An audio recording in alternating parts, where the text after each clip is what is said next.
നാരായണ ഹരേ നാരായണ ഹരേ നാരായണ ഹരേ നാരായണ ഹരേ നാരായണ ഹരേ നാരായണ ഹരേ നാരായണ രാമ നാരായണ ഹരേ.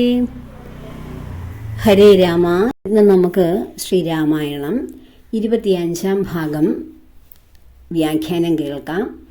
നമുക്ക് യുദ്ധകാന്ഡം തുടങ്ങുകയാണ്. കഴിഞ്ഞ ഭാഗം ശ്രീരാമചന്ദ്രൻ ഹനുമാൻ സ്വാമിയെ സീതാദേവിയുടെ വിവരങ്ങൾ വന്ന് പറയുകയും ചൂടാരത്നം കൊടുക്കുകയും അടയാളവാക്യം വന്നു പറയുകയും ലങ്കയിൽ ഹനുമാൻ നടത്തിയ ആ പരാക്രമങ്ങളെക്കുറിച്ചും എങ്ങനെ ലങ്ക ചാടിക്കടന്നതും തിരികെ എത്തിയതും ഒക്കെ പറയുമ്പോൾ ദേവിയുടെ അവിടുത്തെ അവസ്ഥകളെക്കുറിച്ച് അറിയുമ്പോൾ രാമനാമം സദാ ജപിച്ച് നിദ്രയില്ലാതെ ആഹാരമില്ലാതെ ഇങ്ങനെ കഴിയുന്ന ആ രാമനാമം ജപിച്ചുകൊണ്ട് വ്രതത്തിൽ കഴിയുന്ന ദേവിയുടെ ആ കൃശഗാത്രിയായ ദേവിയെക്കുറിച്ച് പറയുമ്പോൾ ശ്രീരാമചന്ദ്രൻ ആനന്ദം കൊണ്ട് കണ്ണും നിറഞ്ഞുകൊണ്ട് ഹനുമാൻ സ്വാമിയെ വാരി ഗാഠമായി ആലിംഗനം ചെയ്യുകയാണ് ചെയ്യുന്നത്. അപ്പോൾ അവിടെ ഇനിയും ആ ഉദ്യമം ഒരു വലിയ ഉദ്യമം പൂർത്തിയാക്കി സാക്ഷാൽ ശ്രീ മായാ ഭഗവതിയെ ഹനുമാൻ സ്വാമി കണ്ടുമുട്ടുന്നു. ശ്രീരാമാദികളുടെ നിശ്ചയമാണ് ഇനിയുള്ള ഭാഗം നമുക്ക് വിവരിക്കുന്നത്.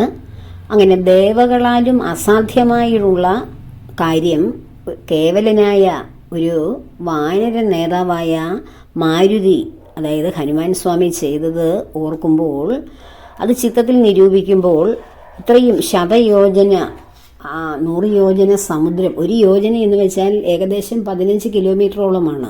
അപ്പോൾ പഴയ കാലത്തെ കണക്കാണ് യോജന എന്നൊക്കെ പറയുന്നത്. അപ്പോൾ അത്രയും ഒരു 100 യോജന സമുദ്രം ചാടി കടക്കുക, ഒരു കുതിപ്പിനവിടെ ചാടി കിടക്കുക, ഇടയ്ക്ക് എവിടെയും ഒരു വിശ്രമമില്ലാതെ അതിനിടയ്ക്ക് വരുന്ന തടസ്സങ്ങളെയെല്ലാം മറികടന്ന് അവിടെ എത്തുക. എന്നിട്ടോ ദേവന്മാർക്ക് പോലും അസാധ്യമാണ്. രാവണന്റെ പേര് കേട്ടാൽ തന്നെ ദേവലോകത്തുള്ളവരെല്ലാം ഭയന്നോടും, ദേവേന്ദ്രൻ ഉൾപ്പെടെ.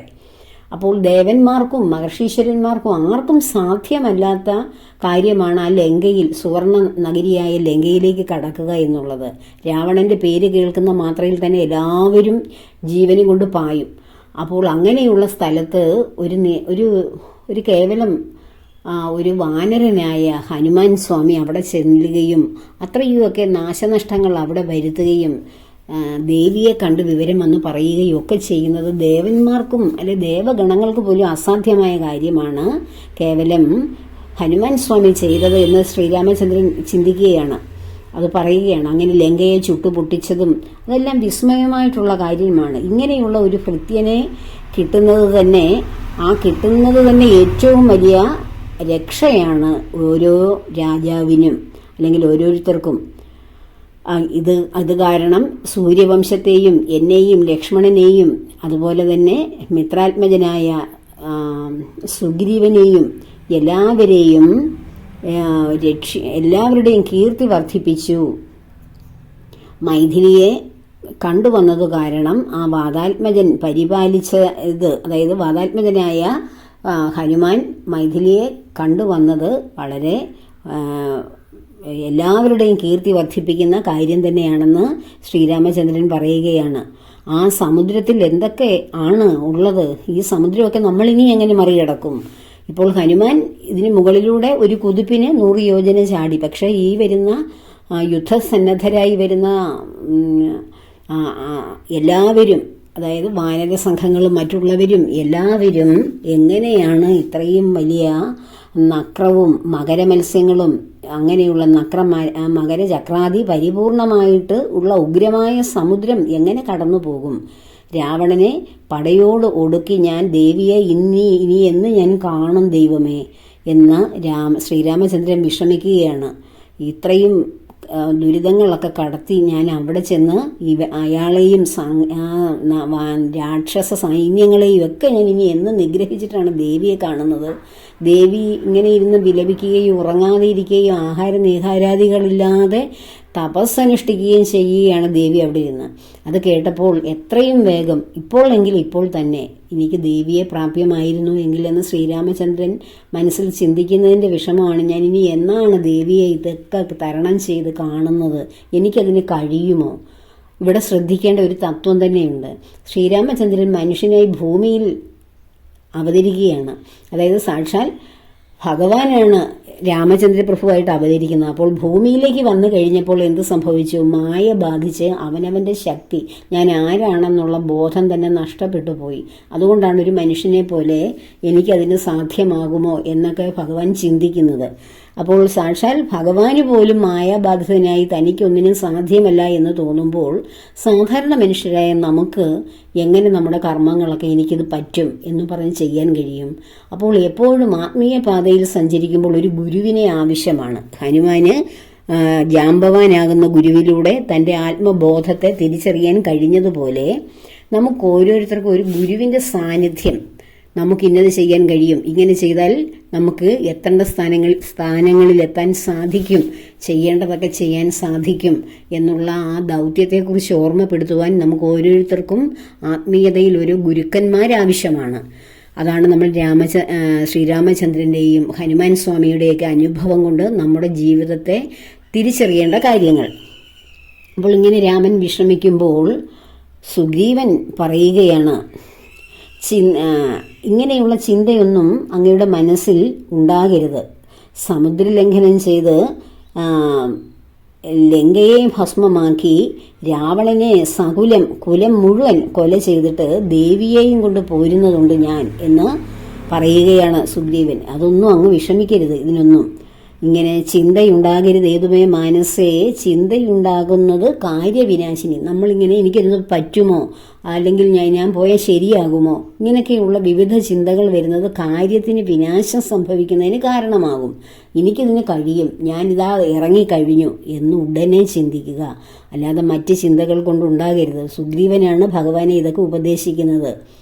ആരാലും ഓർത്താൽ ജയിച്ചുകൂടാതൊരു ശൂരരായി കാണായ വാനര സഞ്ചയം വഹ്നിയിൽ ചാടണമെന്ന് ചൊല്ലിയിടിലും പിന്നെയാമെന്ന് ചൊല്ലുന്നതല്ലിവർ. അപ്പോൾ തീയിൽ ചാടണമെന്ന് പറഞ്ഞാലോ സമുദ്രം ലംഘിക്കണമെന്ന് പറഞ്ഞാലോ എന്ത് കാര്യം പറഞ്ഞാലും ഈ കാണുന്ന വാനര സഞ്ചയം, വാനരന്മാരുടെ കൂട്ടം അത് അതേപടി ചെയ്യുന്നവരാണ്. ആർക്കും അവരെ ജയിക്കാൻ കഴിയില്ല, അത്ര ശക്തരാണ് അവർ. അങ്ങതൊന്നും ഓർത്ത് വിഷമിക്കരുത്. അതുപോലെ എത്രയും വേഗം നമ്മൾ ലങ്കയിൽ ചെന്ന് നമ്മളവിടെ ചെന്ന് കഴിഞ്ഞാൽ ലങ്കേശൻ മരിച്ചെന്ന് തന്നെ ഉറപ്പിക്കുക. അങ്ങനെ മുഴുവൻ ലോകത്തിലും അങ്ങയുടെ കീർത്തി വർദ്ധിപ്പിക്കുകയും ലങ്കാധിപനെ നശിപ്പിച്ച് ആ രാക്ഷസകുലത്തെ ഉന്മൂലനം ചെയ്ത ദേവിയെ നമുക്ക് എത്രയും വേഗം തിരികെ കൊണ്ടുവരാൻ സാധിക്കും. അങ്ങ് സമാധാനമായിരിക്കൂ എന്ന് സുഗ്രീവൻ രാമചന്ദ്രനോട് പറയുകയാണ്. അപ്പോൾ ശ്രീരാമചന്ദ്രൻ വീണ്ടും പറയുകയാണ്, ലങ്കാപുരത്തിലുള്ള ആ വൃത്താന്തങ്ങൾ ശങ്കാവിഹീനം എന്നോട് അറിയിക്ക നീ. കോട്ടമതില്, കിടങ്ങുകൾ ഇവയൊക്കെ എനിക്ക് കാട്ടിത്തരണം. വചസാ ഭവാൻ, വചസാ വാക്കുകൾ കൊണ്ട്. അപ്പോൾ ഏതായാലും ലങ്കയിലേക്ക് നമ്മൾ യുദ്ധത്തിനായി പോവുകയില്ലേ. അപ്പോൾ അവിടെ കണ്ട കാഴ്ചകൾ എല്ലാം, അതാണ് ഒരു ദൂതന്റെ മിടുക്കാണ്. അവിടെ ചെന്ന് കാണേണ്ട കാഴ്ചകൾ, ചെയ്യേണ്ടതെല്ലാം കണ്ടും കേട്ടും മനസ്സിലാക്കിയിട്ട് അവസാനമാണ് ദേവിയെ കാണുന്നതും പിന്നീട് അവിടെ ഉള്ള ആ ശക്തി കുറയ്ക്കുകയും ചെയ്യാൻ വേണ്ടി രാക്ഷസ നിഗ്രഹങ്ങളും നടത്തിയിട്ടാണ് രാമചന്ദ്രന്റെ ദൂതനാകുന്ന ഹനുമാൻ സ്വാമി തിരികെ വരുന്നത്. അപ്പോൾ ആ ഹനുമാനോട് ചോദിക്കുകയാണ്, അവിടുത്തെ കാര്യങ്ങളെല്ലാം എന്നോട് വിശദമായിട്ട് പറയണം. അപ്പോൾ ഇനി ഹനുമാൻ അവിടുത്തെ ആ ലങ്കാ വിവരണം നടത്തുകയാണ്. മധ്യേ സമുദ്രം, ആ സമുദ്രത്തിന്റെ മധ്യത്തിൽ ത്രികുടാചലം എന്ന് പറയുന്ന വളരെ വലിയ ഉന്നതമായ ഒരു പർവ്വതമുണ്ട്. ആ പർവ്വതത്തിന്റെ മൂർധനി ഏറ്റവും നെറുകയിലായിട്ടാണ് ലങ്കാപുരം, ലങ്കാനഗരി, സുവർണ നഗരി സ്ഥിതി ചെയ്യുന്നത്. അവിടെ എത്താൻ പ്രാണഭയമില്ലാത്ത ജനങ്ങൾക്ക് കാണാൻ കനക വിമാന സമാനമായി സുവർണ വിമാനം ഉൾപ്പെടെയുള്ളവയെല്ലാം നമുക്കവിടെ കാണാൻ കഴിയും. അത്രയും വലിയ ഏറ്റവും ഉയർന്ന പർവ്വതത്തിന്റെ മുകളിൽ ആണ് ഈ ലങ്കാസമുദ്രം, ത്രികുടാചലത്തിന്റെ മുകളിലാണ് കാണുന്നത്. ഇതിന്റെ വിസ്താരം തന്നെ 700 യോജന വലിപ്പമുണ്ട്. ആ രാജ്യത്തിന്, ലങ്കാ രാജ്യത്തിന്റെ വലിപ്പമാണ് 700 യോജന. കടല് 100 യോജനയെ ഉള്ളായിരുന്നു. ഇതിന് 4 ദിക്കിലും, അതായത് 4 വശത്തും പ്രവേശന ദ്വാരങ്ങളുണ്ട്, ഗോപുരമുണ്ട് 4 ദിക്കിലും. അത് വളരെ ശോഭനമായിട്ട് മനോഹരമായി അലങ്കരിച്ചതും അത്യുന്നതമായിട്ടുള്ള മതിലുകളും കോട്ടമതിലുകളും ഒക്കെ ഉണ്ട്. ഈ 4 പ്രവേശന ദ്വാരത്തിലൂടെയും കവാടത്തിലൂടെയും നമ്മൾ കടന്നു ചെല്ലുമ്പോൾ പിന്നെ കാണുന്നത് കോട്ടമതിലുകളാണ്. വലിയ വലിയ പൊക്കം കൂടിയ ഉന്നതങ്ങളായിട്ടുള്ള കോട്ടയുടെ ആ മതിലാണ്. അതിനെ ആ ലങ്കാപുരത്തെ ഇങ്ങനെ ചുഴന്നിരിക്കുന്ന കോട്ടമതിലുണ്ട്. അതിനെല്ലാറ്റിനും ആ കോട്ട കഴിഞ്ഞാൽ അതിന് തൊട്ടടുത്ത് തന്നെ കിടങ്ങുകളാണ്. ഈ കോട്ട മതിൽ ചാടിക്കടന്ന് ഏതെങ്കിലും ശത്രു ആ രാജ്യത്തേക്ക് പ്രവേശിച്ചാൽ അവർ ആ കിടങ്ങിലേക്ക് വീണ് മരിക്കുകയാണ് ചെയ്യുന്നത്. അതാണ് കോട്ട കഴിഞ്ഞ് കിടങ്ങ്. ആ കിടങ്ങ് തന്നെ എത്ര യോജനയുണ്ട്, ഓരോന്നും എത്രയും വലിപ്പത്തിലാണ്, എവിടെയൊക്കെയാണെന്നൊക്കെയാണ് ഇവിടെ ശ്രീരാമചന്ദ്രൻ ചോദിക്കുന്നത്. അപ്പോൾ ഓരോ ദിക്കിലും 4 ദിക്കുണ്ട്. ആ 4 ദിക്കിലെയും ഓരോ ദിക്കും കാക്കുന്നത് കിഴക്ക് ദിക്കിൽ, അങ്ങനെ തെക്ക് ദിക്ക്, വടക്ക് ദിക്ക്, പടിഞ്ഞാറ് ദിക്ക്, ഓരോ ദിക്കിലും നിശാചരന്മാർ 10,000 ദക്ഷിണ ഗോപുരത്തിൽ ഇങ്ങനെ കാത്തു നിൽക്കുന്നത്. അവിടെ കാവലിന് വേണ്ടി 10,000 രാക്ഷസ സൈന്യങ്ങളാണ് നിൽക്കുന്നത്. ഒരു 100,000 ശക്തരായിട്ടുള്ള സൈന്യമാണ് പടിഞ്ഞാറേ ഗോപുരത്തിൽ നിൽക്കുന്നത്. അതുപോലെ തന്നെ 100,000 പേരുണ്ട് ഉത്തര ഗോപുരത്തിൽ, വടക്കേ ഗോപുരത്തിൽ കാത്തു നിൽക്കുവാൻ. അങ്ങനെ ശക്തരായിട്ടുള്ള കോടി നിശാചരന്മാരാണ്, 1 കോടി നിശാചരർ ദക്ഷിണ ദിക്കിലുള്ള കോട്ടമതിലും കാത്ത്, ആ വാതിൽ കാത്ത് നിൽക്കുന്നുണ്ട്. വളരെ വ്യഗ്രതയോടുകൂടി കാത്തു നിൽക്കുകയാണ്. അതിനടുക്കാണ് അന്തഃപുരമുള്ളത്. ആ അന്തഃപുരത്തിന് കാവല് ധാരാളം പേരുണ്ട്. അതിനടുത്തുള്ള മന്ത്രശാലയ്ക്കും അതിനേക്കാൾ ഇരട്ടി ജനം കാവലുണ്ട്. അതുപോലെ സ്വർണ്ണ നിർമ്മിതമായിട്ടുള്ള ഭോജനശാല, ആ പാചകശാല സ്വർണ്ണ നിർമ്മിതമാണ്. അതുപോലെ നാടകശാലയുണ്ട്, നടപ്പന്തലുണ്ട്, പിന്നെയും മജ്ജനശാലയും മദ്യപാനത്തിനുള്ള ശാലയും നിർജ്ജനമായിട്ടുള്ള നിർമ്മലമായിട്ടുള്ള ശാലകളും ഒക്കെയുണ്ട്. ലങ്ക വിരചിതം, അങ്ങനെ ലങ്കയിലുള്ള എല്ലാം ലങ്കാ വിരചിത അലങ്കാര ആതങ്കാവഹം പറയാവതല്ല അനന്തനും. അപ്പോൾ ലങ്കയിലെ വിവിധമായിട്ടുള്ള അലങ്കാരങ്ങളും അവിടെയുള്ള ആ മഹത്തരമായിട്ടുള്ള സംഭവങ്ങളും അനന്തന് പോലും, 1000 നാവുള്ള അനന്തന് പോലും പറയുവാൻ കഴിയില്ല. ആ പുരത്തിൽ തന്നെ നമ്മൾ ഒരുപാട്, ഞാൻ തിരഞ്ഞ് നടന്നപ്പോഴാണ് ദേവിയെ കാണാൻ കഴിഞ്ഞത് തന്നെ.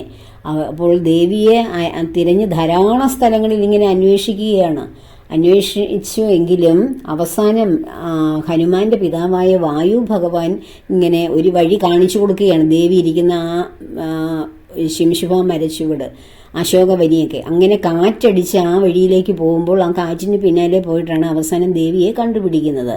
അത്രയും നിബിഡമായിട്ടുള്ള ഒരേപോലെയുള്ള അനേകം മണിസൗധങ്ങളും കൊട്ടാരങ്ങളും ഹർമ്മ്യങ്ങൾ, അതിൻ്റെ ഇടയിലെല്ലാം ഉദ്യാനങ്ങളും ഒക്കെയുള്ളതിൽ ഏതാണ്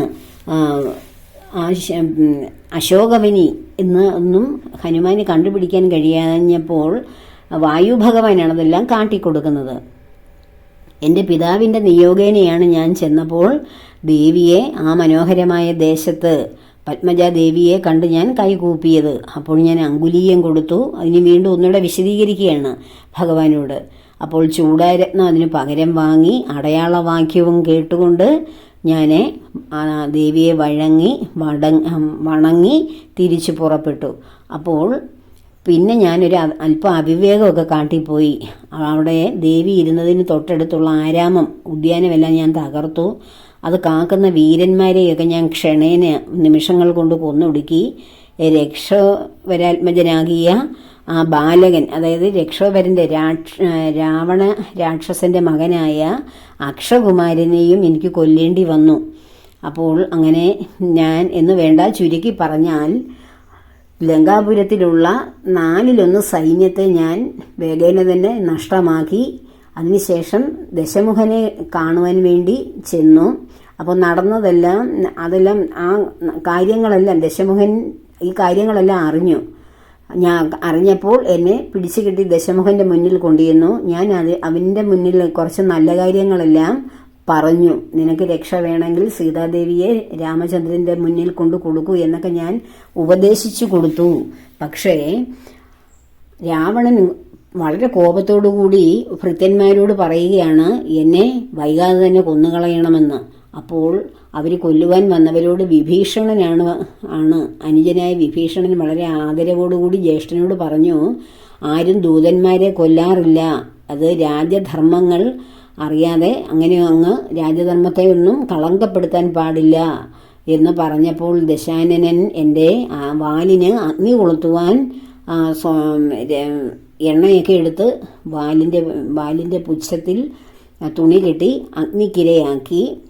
അപ്പോൾ ഞാൻ എന്ത് ചെയ്തു, ചൂടുകൊണ്ട് എൻ്റെ വാല് വേദനിക്കാൻ തുടങ്ങിയപ്പോൾ ഞാൻ ചാടി ഒരു കോട്ടകൊത്തളങ്ങളും അതുപോലെ തന്നെയുള്ള വലിയ വലിയ കൊട്ടാരങ്ങളും ഒക്കെ അതിൻ്റെ മുകളിലേക്ക് എനിക്ക് ചൂടുകൊണ്ട് ഞാൻ ചാടിപ്പോയതാണ് എന്നൊക്കെ പറയുകയാണ് ഭഗവാനോട്. അങ്ങനെ അതെല്ലാം അഗ്നിക്ക് ഇരയാക്കി.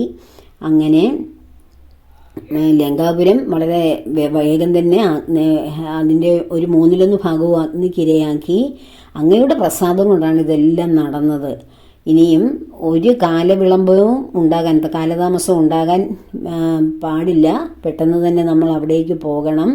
യുദ്ധസന്നദ്ധരായിട്ട് വേണം നമ്മൾ പോകേണ്ടത്.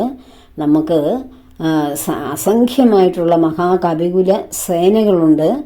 അങ്ങനെ ലങ്കാ നഗരത്തിൽ നമ്മൾ ചെന്ന് അതിനെ ലംഘനം ചെയ്ത് ആ ലങ്കയൊക്കെ നശിപ്പിച്ച് നക്തഞ്ചരന്മാരായിട്ടുള്ള കിങ്കരന്മാരെയൊക്കെ നമുക്ക് വളരെ നിമിഷങ്ങൾ കൊണ്ട് വളരെ പെട്ടെന്ന് തന്നെ അവരെ എല്ലാം കൊന്നൊടുക്കി അവരുടെ അഹങ്കാരമെല്ലാം തീർത്ത് ദേവിയെയും കൊണ്ട് എത്രയും വേഗം നമുക്ക് തിരിച്ചു വരാം എന്ന് ഹനുമാൻ സ്വാമി ഭഗവാനോട് പറയുകയാണ്.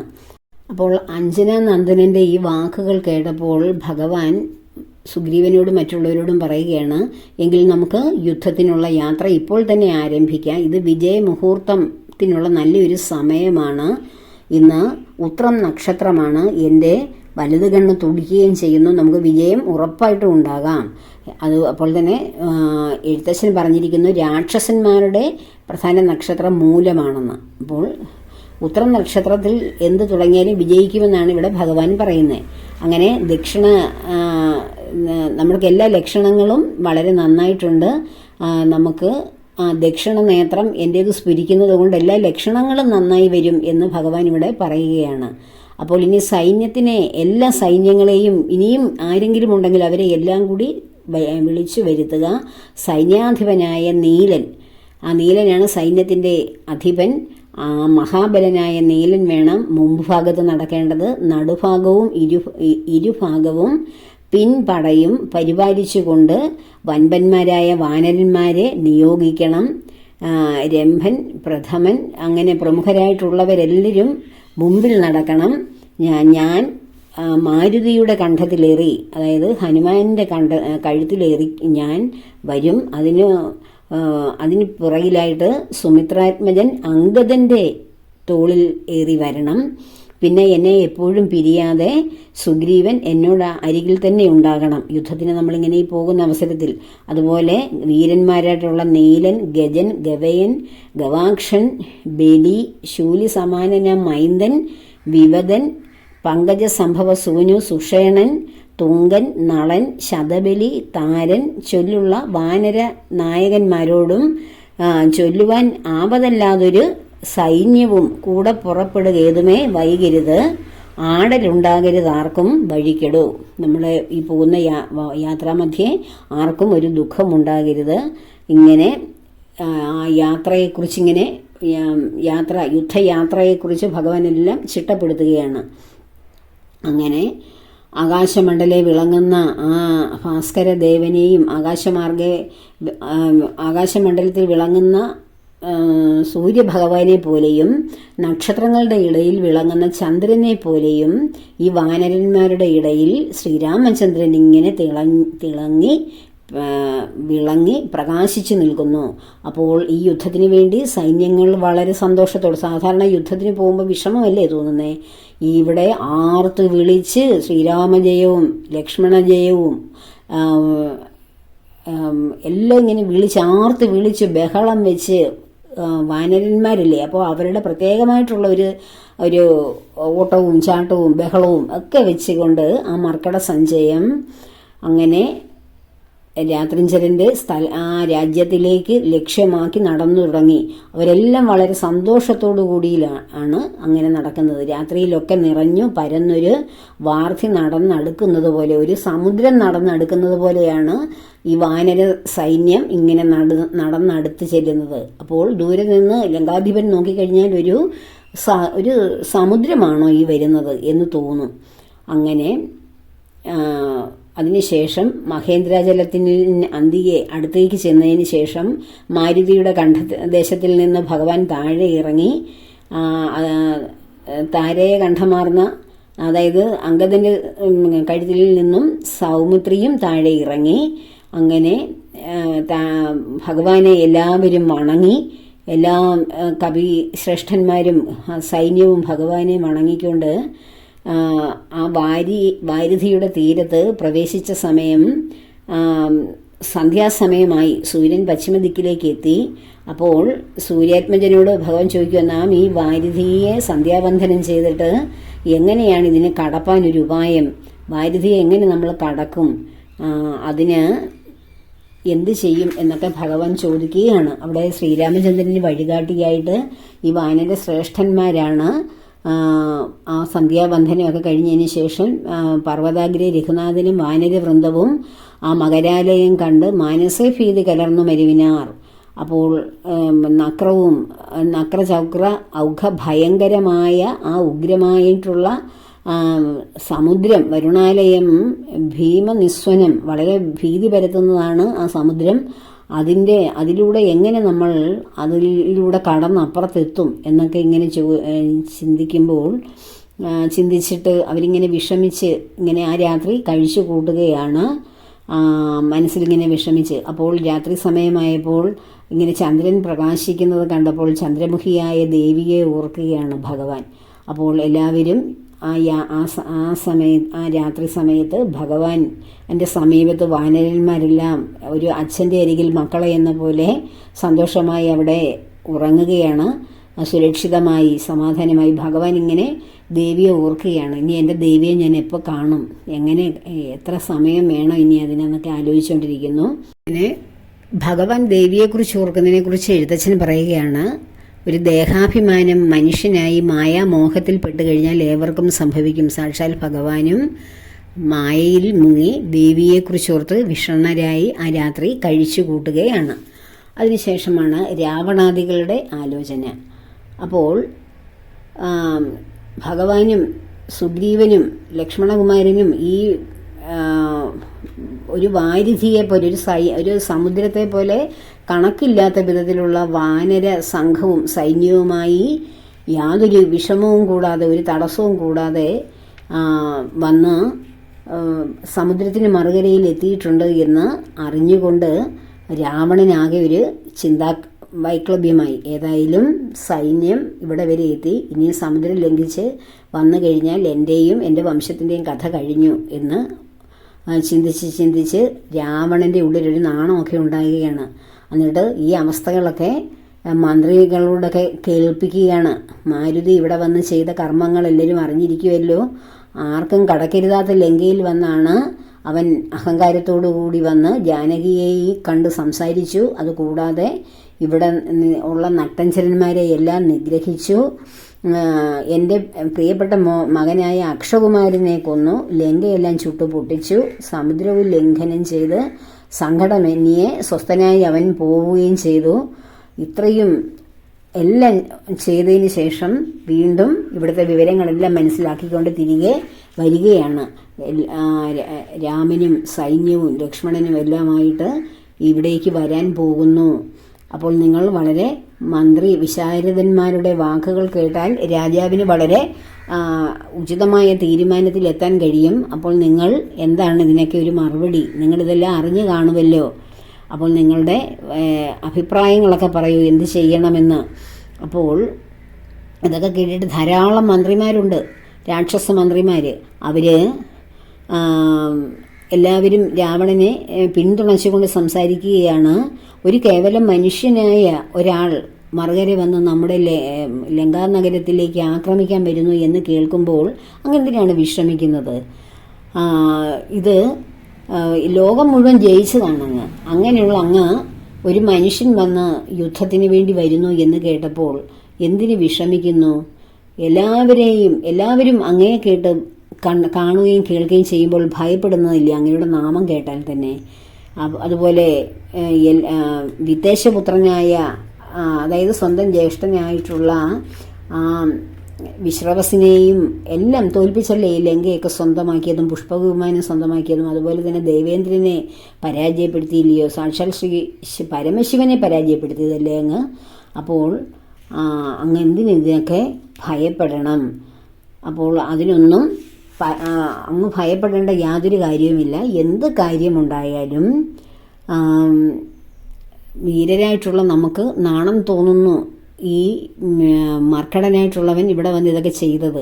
അതൊക്കെ ഞങ്ങൾ ഉണ്ടായിരുന്നെങ്കിൽ അപ്പോൾ തന്നെ അവൻ്റെ കഥ കഴിക്കുമായിരുന്നു എന്നൊക്കെയുള്ള രീതിയിൽ സംസാരിക്കുകയാണ്. ഇനിയും യാതൊരു വിഷമവും കൂടാതെ നമുക്ക് മാനമോടെ വളരെ നമ്മുടെ തലയുയർത്തി നിൽക്കുന്ന വിധത്തിൽ ഞങ്ങളെ എല്ലാവരും അങ്ങയോടൊപ്പം ഉണ്ട്. അങ്ങ് വിഷമിക്കേണ്ട. നമുക്ക് അവരെ നിഷ്പ്രയാസം അങ്ങയ്ക്ക് തന്നെ അവരെ തോൽപ്പിക്കാൻ കഴിയും. എത്രയെത്ര മഹാരഥന്മാരെ തോൽപ്പിച്ചതാണ് അങ്ങ്. അപ്പോഴാണോ മനുഷ്യരായിട്ടുള്ള ചില കീടങ്ങളെ തോൽപ്പിക്കാൻ അങ്ങ് വിഷമിക്കുന്ന? അങ്ങ് ഒന്നുകൊണ്ടും വിഷമിക്കേണ്ട. വളരെ സന്തോഷമായിട്ട് ഇരിക്കൂ. ഇതൊക്കെ കേട്ട് ഉൾത്താപം, ആ മനസ്സിലെ താപമൊക്കെ കളഞ്ഞ് ദശാസ്യൻ സന്തോഷമായിട്ടിരിക്കാനുള്ള ഉപദേശങ്ങളൊക്കെ കൊടുക്കുകയാണ്. എന്നാൽ ഇവിടെ നമ്മൾ ചിന്തിക്കേണ്ട മറ്റൊരു തത്വമുണ്ട്. എത്രയോ വലിയ വലിയ വലിയ രാജാക്കന്മാരെയും അല്ലെങ്കിൽ ദേവൻ ലോകവും ഒക്കെ നശിപ്പിച്ച് അവരെയൊക്കെ പരാജയപ്പെടുത്തിയതാണ്. എന്നാൽ ഭഗവാന്റെ അരികിൽ ഏതൊരു മനുഷ്യൻ അല്ലെങ്കിൽ ഭൂമിയിൽ ഭഗവാൻ സൃഷ്ടിച്ച ഏതൊരു വ്യക്തിയും അവൻ്റെ പരാക്രമം ഭഗവാനോട് നടത്താൻ ശ്രമിച്ചാൽ അത് വിജയിക്കുമോ എന്നുള്ള പരമമായ സത്യമാണ് നാം ചിന്തിക്കേണ്ടത്. നമ്മൾ നമ്മുടെ യൗവനകാലത്ത് അല്ലെങ്കിൽ അതിന് ആ സമയത്തൊക്കെ നമ്മൾ ഭഗവാൻ അല്ല ഞാനാണ് ചെയ്യുന്നത്. പലരുടെ യുവത്വത്തിൽ നിൽക്കുന്ന പലരുടെയും വായിൽ നിന്ന് കേട്ടിട്ടുള്ളതാണ്. ഭഗവാനെ വിളിച്ചിട്ട് എന്ത് ചെയ്യാനാണ്? ഭഗവാനെ വിളിച്ചുകൊണ്ടിരുന്നെന്ന് പറഞ്ഞ് കാര്യത്തിന് വല്ല നടപ്പുണ്ടോ? നമ്മൾ കിടന്ന് കഷ്ടപ്പെടണം. എൻ്റെ കഷ്ടപ്പാടിൻ്റെ ഫലമാണ് ഇതെല്ലാം എന്നൊക്കെ നമ്മൾ വളരെ ചങ്കൂറ്റത്തോടെ ഊറ്റത്തോടൊക്കെ സംസാരിക്കും. പക്ഷേ ഈ സംസാരിക്കുന്നവർക്കെല്ലാം ഭഗവാനാണ് എനിക്കിത്, ഭഗവാന്റെ അനുഗ്രഹം കൊണ്ടാണ് എനിക്കതൊക്കെ കിട്ടിയത്, എന്നിൽ ഭഗവാൻ അനുഗ്രഹിച്ചത് കൊണ്ടാണ് എനിക്കതൊക്കെ ചെയ്യാൻ പറ്റിയത് എന്ന് പറയുന്ന ഒരു നാളും അതിവിദൂരമായി തന്നെ ഉണ്ടാവും. അപ്പോൾ അന്നേരത്തെ ഒരു ഊറ്റത്തിൻ്റെ പേരിലാണ് ഇങ്ങനെയൊക്കെ ഓരോരുത്തരും സംസാരിക്കുന്നത്. അപ്പോൾ ഇവിടെയും ഈ രാവണൻ തൻ്റെ ചങ്കൂറ്റത്തിൻ്റെയും കായശക്തിയുടെയും സൈനിക ബലത്തിൻ്റെയും അഹമ്മതിയുടെയും അനുഗ്രഹത്തിൻ്റെയും വരബലത്തിൻ്റെയൊക്കെ അനുഗ്രഹത്താലാണ് സർവ്വലോകവും നടുക്കിയത്. അപ്പം അതായത് ഭൂമിയിലുള്ള എല്ലാറ്റിനെയും പരാജയപ്പെടുത്തുവാനുള്ള ശക്തി ആർക്കുണ്ട്?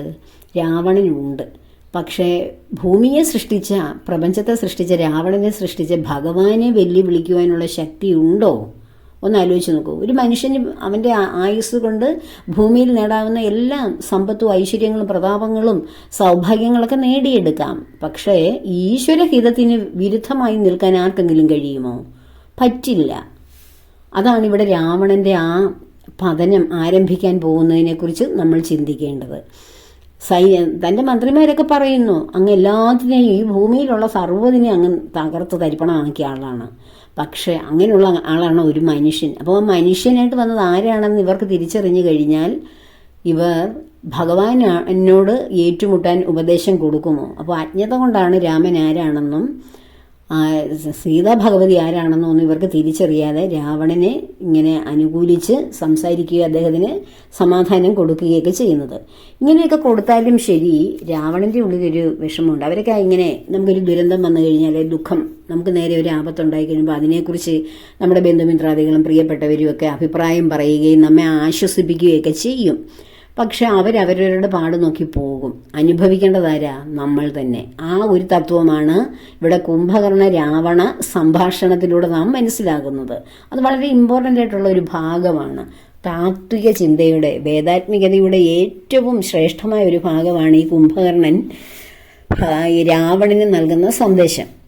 അപ്പോൾ ഇങ്ങനെ മന്ത്രിമാരൊക്കെ പറഞ്ഞു പോയെങ്കിലും രാവണൻ ആരോട് ചെന്ന് കുംഭകർണനെ വിളിക്കുന്നു. വിളിച്ചിട്ട് ഗാഠമായി പുണർന്നിട്ട് എന്തൊക്കെയുള്ള സുഖസൗകര്യങ്ങൾ എന്നൊക്കെ വിളിച്ച് ചോദിക്കുകയും കാര്യങ്ങൾ കുശല പ്രശ്നമൊക്കെ നടത്തുന്നു.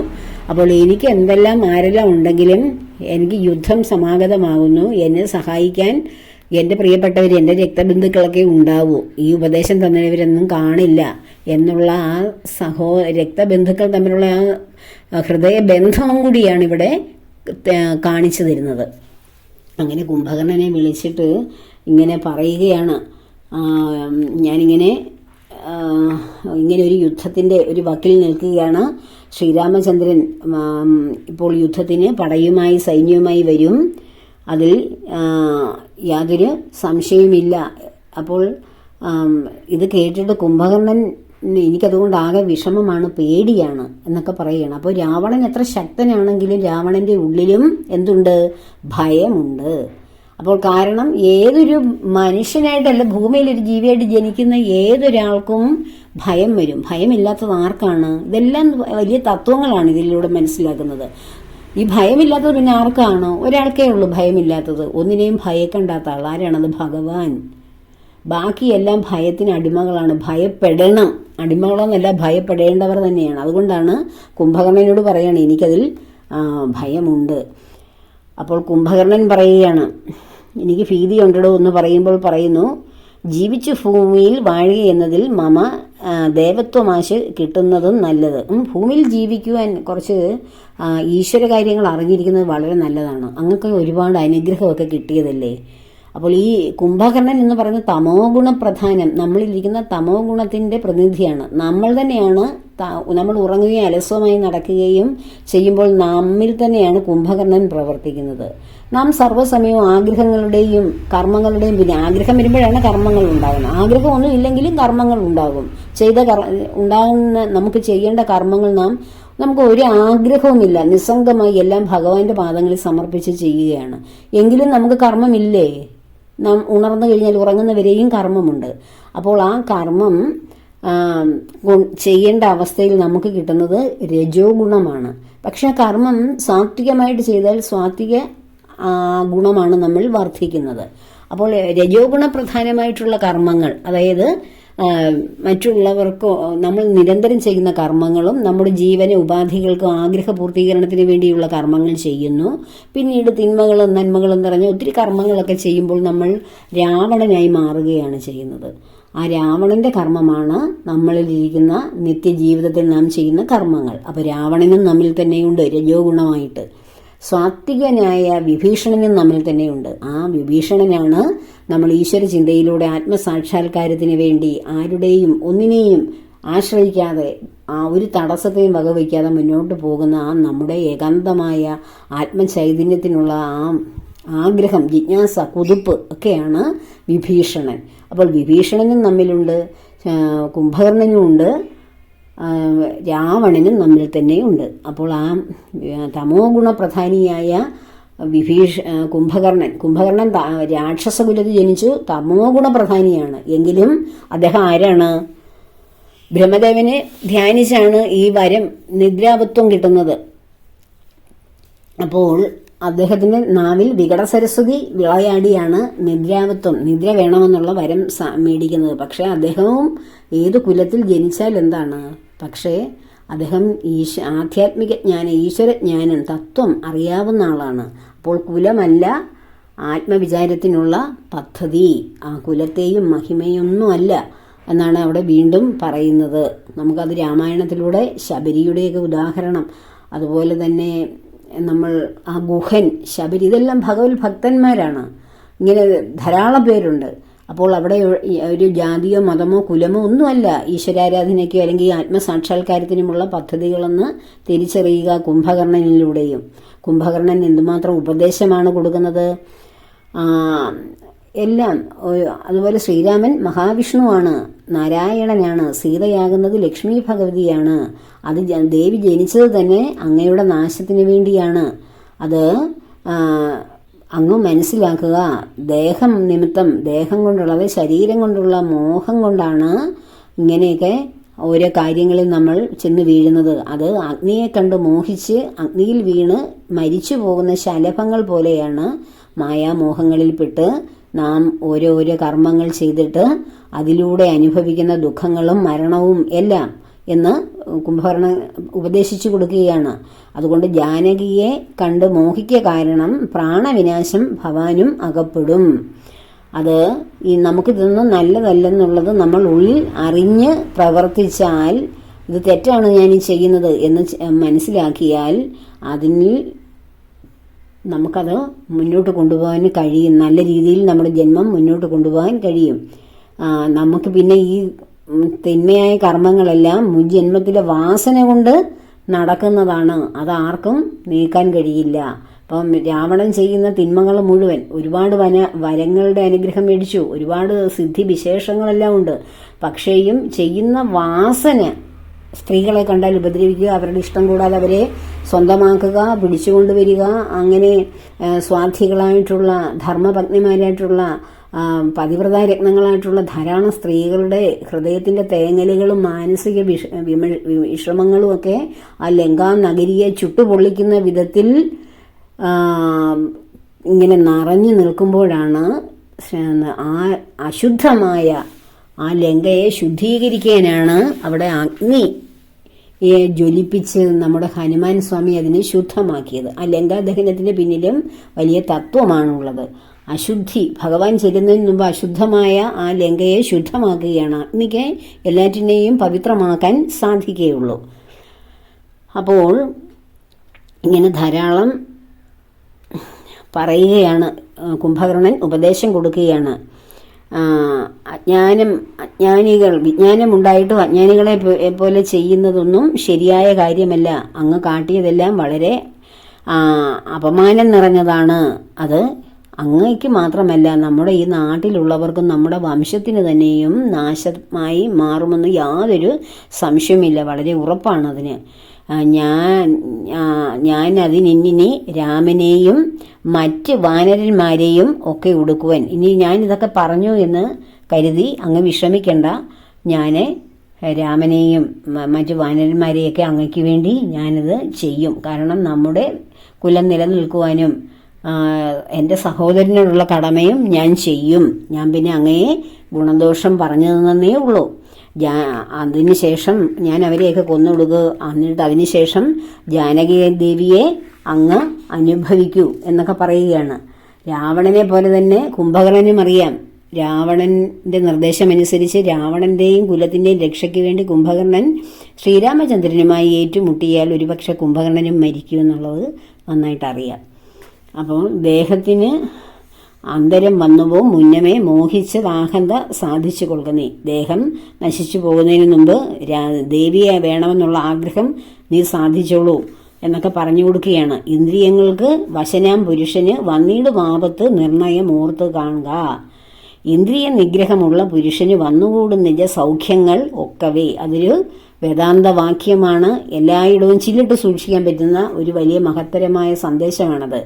ഇന്ദ്രിയങ്ങൾക്ക് വശനായ പുരുഷന് വന്നിടും ആപത്ത് നിർണയം ഓർത്ത് കാണുക. ഇന്ദ്രിയങ്ങളെ അഴിച്ചുവിട്ട കുതിരകളെ പോലെ ഇന്ദ്രിയങ്ങളുടെ ആഗ്രഹത്തിന് പിന്നാലെ പോകുന്ന ഏതൊരു മനുഷ്യനും ആപത്തിൽ ചെന്ന് പെടുമെന്ന് യാതൊരു തർക്കവുമില്ല. അതേസമയം ഇന്ദ്രിയ നിഗ്രഹമുള്ള പുരുഷനാകട്ടെ അവന് എല്ലാ സൗഖ്യങ്ങളും വരും എന്നാണ് ഇവിടെ കുംഭകർണൻ ഉപദേശിക്കുന്നത്. മനുഷ്യനാകിയ രാമനെയും മറ്റു വാനരന്മാരെയും ഒക്കെ ഒടുക്കി ഞാൻ അങ്ങയുടെ ആഗ്രഹം സാധിച്ച് അങ്ങക്ക് സമാധാനമായി ജീവിക്കാനുള്ളതെല്ലാം ഞാൻ ചെയ്യും എന്ന് ഉറപ്പ് കൊടുക്കുകയാണ് കുംഭകർണൻ. അപ്പോൾ അടുത്ത ഭാഗം ഇനി രാവണനും വിഭീഷണനും, അതായത് സഹോദരന്മാരെ വിളിച്ച് ഓരോരുത്തരോടും സംസാരിക്കുകയാണ്. കുംഭകർണനോട് സംസാരിച്ചു. കുംഭകർണന് ശേഷം ഇനി വിഭീഷണനാകുന്ന മറ്റൊരു അനുജനെയും വിളിച്ച് സംസാരിക്കുന്ന ഭാഗമാണ് രാവണൻ. അപ്പോൾ ഇന്നത്തെ ഈ ഭാഗം കൊണ്ട് ഇവിടെ അവസാനിപ്പിക്കാം. എല്ലാവർക്കും ഭഗവാന്റെയും ശ്രീരാമചന്ദ്രനായ ഭഗവാന്റെയും സീതാദേവിയുടെ അനുഗ്രഹം ഉണ്ടാകട്ടെ എന്ന പ്രാർത്ഥനയോടെ എല്ലാ കർമ്മങ്ങളും ഭഗവാന്റെയും ദേവിയുടെയും പത്മപാദങ്ങളിൽ ചേർക്കുന്നു. ലോകാ സമസ്ത സുഖിനോ ഭവന്തു.